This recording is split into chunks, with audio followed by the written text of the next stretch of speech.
శ్రీ ఉత్తమ్ కుమార్ రెడ్డి గారికి ఈ కార్యక్రమానికి ముఖ్య అతిథిగా విచ్చేసినటువంటి అఖిల భారత కాంగ్రెస్ కమిటీ అధ్యక్షులు భావి భారత ప్రధాని శ్రీ రాహుల్ గాంధీ గారికి ఆర్సి కుంతియా గారికి వేదిక మీద ఉన్నటువంటి అతిరథ మహారథులందరికీ శాసన సభ్యులకి కాంగ్రెస్ పార్టీ నాయకత్వానికి దూర దూరాల నుంచి ఇక్కడికి విచ్చేసినటువంటి కాంగ్రెస్ నాయకులారా కార్యకర్తలారా స్నేహితులారా మీ అందరికి కూడా ముందుగా నా హృదయపూర్వకమైనటువంటి నమస్కారాలు తెలియజేస్తా ఉన్నాను. సమయం తక్కువగా ఉన్నది.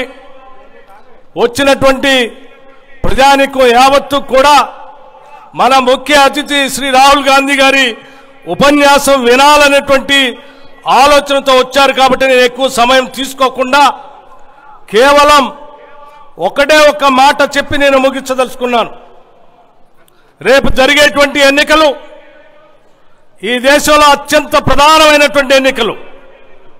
ఈ దేశానికి స్వాతంత్రం తీసుకొచ్చి జాతి మొత్తాన్ని ఒక ఉమ్మడి కుటుంబంలాగా ఉండాలి కాపాడాలని ఆలోచన చేసేటువంటి రాహుల్ గాంధీ గారు ఒక పక్కన ఈ దేశాన్ని మతాల పేరు మీద కులాల పేరు మీద ప్రాంతాల పేరు మీద విడగొట్టి అధికారాన్ని చలాయించాలనేటువంటి ఆలోచన కూడినటువంటి నరేంద్ర మోడీ గారు ఒక పక్కన ఈ జాతి మొత్తం ఒక ఏకతాటి మీద ఉండి ఒక ఉమ్మడి కుటుంబంలాగా ప్రజాస్వామ్యయుతంగా ప్రభుత్వం కావాలని కోరుకునేటువంటి వాళ్ళందరికీ కూడా ఈ సభావేదిక మీద నుంచి విజ్ఞప్తి చేస్తా ఉన్నాను.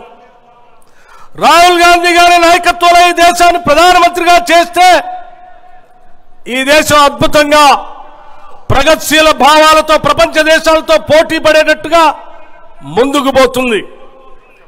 నరేంద్ర మోడీ గారికి సంబంధించిన భారతీయ జనతా పార్టీకి ఓటేస్తే నిత్యం ఈ దేశంలో అలజడులు, ఈ దేశంలో మతాల పేరు మీద విభజనలు, అనేక రకాలైనటువంటి అలజడులతో ఇబ్బంది పడేటువంటి ప్రమాదం ఉంది. కాబట్టి ఈ దేశ ప్రేమికులందరూ కూడా రాహుల్ గాంధీ గారి నాయకత్వంలో పనిచేస్తున్నటువంటి అఖిల భారత కాంగ్రెస్ కమిటీ చేయి గుర్తు పైన పెద్ద ఎత్తున ఓట్లేసి గెలిపించవలసిందిగా మీ అందరికీ విజ్ఞప్తి చేస్తూ ఈ రాష్ట్రంలో ఉన్నటువంటి ఈ రాష్ట్ర ముఖ్యమంత్రి కె చంద్రశేఖర్ రావు గారు కూడా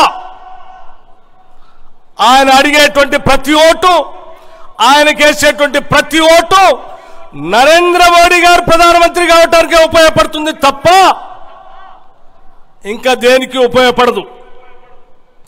ఈయనకి ఓటేస్తే నరేంద్ర మోడీ గారికి ఓటేసినట్టే, కాంగ్రెస్ పార్టీకి ఓటేస్తే లౌకికవాదంతో ప్రజాస్వామ్యయుతంగా భారతదేశాన్ని రక్షించుకోవటం కోసం ఓటేసినట్టే. నేను అందుకే ఈ సభాముఖంగా నేరుగా ఈ రాష్ట్ర ముఖ్యమంత్రి గారిని అడుగుతా ఉన్నాను. మీరు గెలిచేటువంటి ఎంపీలు కానీ, మీరు పడేటువంటి ఓటు కానీ, మీరు అడిగేటువంటి ఓటు కానీ రేపు ఈ దేశంలో ప్రధానమంత్రి చేయడానికి రాహుల్ గాంధీ గారికి ఓటేస్తారా, నరేంద్ర మోడీ గారికి ఓటేస్తారా?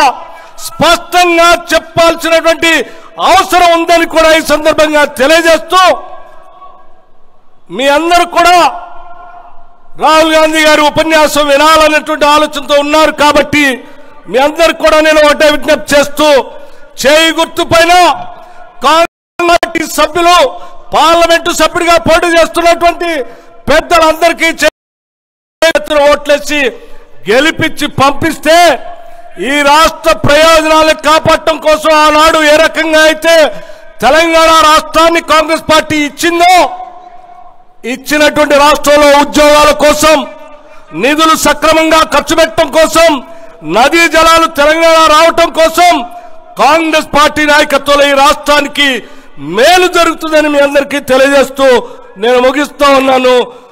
జై హింద్, జై కాంగ్రెస్.